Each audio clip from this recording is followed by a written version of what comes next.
I'm Ray Atkinson. I use he, him pronouns. I'm the Sustainable Transportation Coordinator at the City of Key West. And this slide may look a little weird because my presentation is about e-bikes, but I wanted to show an electric car because most EV plans are focused on cars and buses and not e-bikes. And so the focus of this presentation is about how your EV plan needs to include e-bikes and e-trikes. And I'll share the existing issues and barriers to e-bikes and e-trikes across the US because I've worked on this issue in a variety of cities. A little bit about me. I was born and raised in the Charlotte, North Carolina region. I live car-free by choice. So I get around by walking, biking, taking transit, carpooling. I do have a driver's license, so I should clarify that. I was in a wheelchair when I was in middle school after being hit by a drunk driver. So I had to train for schools, and that relates to my next slide about accessibility. The photo here is from Copenhagen. I studied abroad in Netherlands and Denmark about 10 years ago.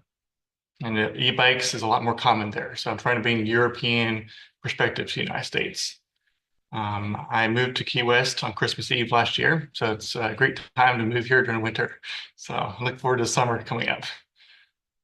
Yeah, regarding accessibility, a lot of bike share programs across the US are doing adaptive bikes. This is a photo from Portland where they have adaptive bike share there, and because not everyone can ride an e-bike. So I just wanted to bring the accessibility perspective into this discussion. I was going to show a Southeastern EV program, but I didn't want to embarrass anyone. So I decided to show California. And even in California, which is pretty far ahead on EV planning, even they did not include e-bikes in their planning process. And so this is a photo showing only cars for electric cars. And so it's not just a Southeast US problem, it's a national issue where e-bikes is kind of forgotten about on EV planning. And so I want to bring that up. So what is the e-bike, in case people are not familiar with it? These are two examples of different types of e-bikes. They can have kids in the back, can carry groceries, pets. There's a dog in this picture here. So just a variety of ways to get around basically an electric assist. So it helps to power your movement. The e-trikes have three wheels, so it allows you to move cargo a lot easier. There's six kids in the picture here on the right.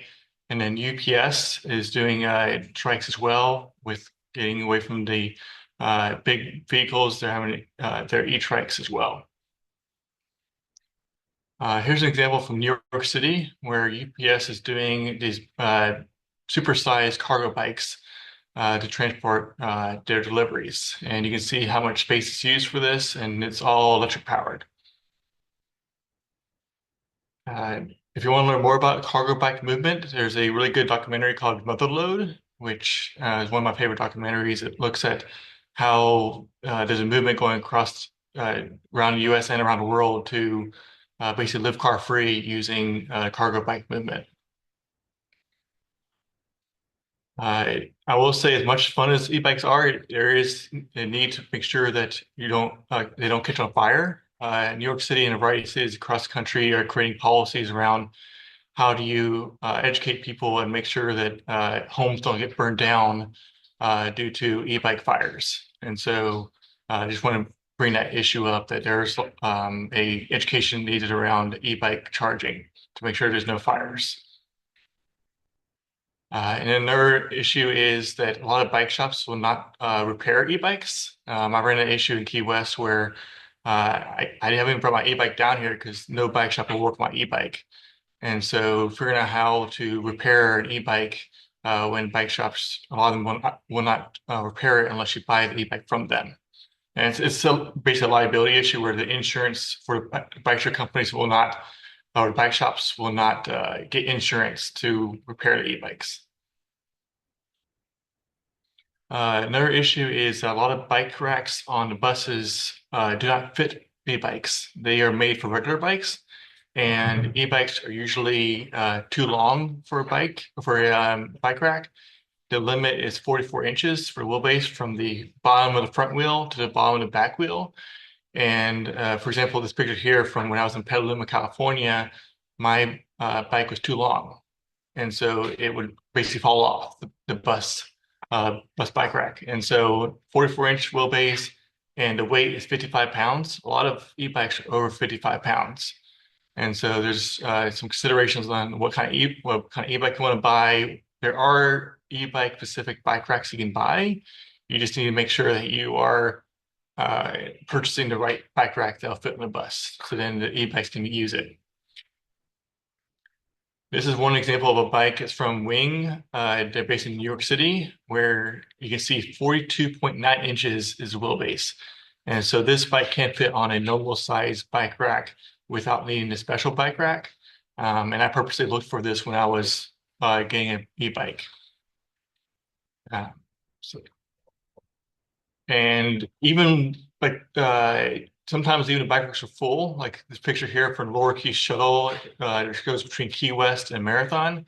Both bike racks are full, and so I'm actually not using a e-bike in Key West because I want to be able to bring my bike on board, and so I have a folding bike that I can bring on the bus and not to worry about the bike rack being too full, which is a good problem to have. That a lot of cities in the U.S. Bike racks are empty, but in Key West, it's very frequent that the bike racks are full because we have so many people biking here in Key West. And so, yeah, I can bring my bike on board the bus, and just not to worry about the bike rack being full. And then another issue with e-bikes is that the Flixbus and Greyhound do not allow e-bikes on their systems. So people who want to go between Miami and Key West or the other way, we're trying to reduce congestion in this corridor, and you can't bring an e-bike. And so people are driving more. And so I actually use the Lower Key Shuttle to the Miami-Dade Transit, transfer in Marathon, and I can bring my folding bike on it, but I can't bring my e-bike. And so there's transit access issues regarding this. But you can see well, I guess e-bikes are allowed on certain buses, but not on Greyhound and FlexBus. And even if you do bring a non-electric folding bike or on these systems, you have to have it in a bag or a bike box, which as someone who goes to Miami for a day trip or a weekend, I'm not looking to put my bike in a bike box. That's a really big hassle. And so these are some of the barriers to e-biking. Another thing is the Key West Express that goes to Fort Myers on the ferry. They do not allow e-bikes on it either. And even if you do want to bring a bike on, it's $90 per bike round trip. And so it's really expensive to bring a bike on the ferry. But it is another option where e-bikes is not available to be on board. And this access to the mainland brings up disaster relief because during a hurricane or evacuation issues, we need to look at emergency response, which so I thought I'd bring up about how Portland does disaster relief trials, where cargo bikes and e-bikes are used to help transport emergency supplies. And so I know this has been discussed in previous meetings for SSDN about how do you do emergency response and energy resiliency in the future. And so I wanted to share this idea from Portland that they do disaster relief trials. This is my last slide before my Q&A slide. I just want to bring up an issue that I'm curious if anyone else is dealing with. We have an e-bike speeding issue in Key West that this map here shows along North Roosevelt Boulevard. We have sidewalks that are basically state-owned by FDOT, and we're trying to figure out if there's anyone else who's dealing with this issue where we cannot do any enforcement or change the speed limit on this area because it's owned by the state. And so I'd love to hear if anyone else is dealing with a e-bikes speeding issues along a state maintained road. And this is my last slide. So I just have Q&A. This is a picture of me with, I was putting helmets on kids.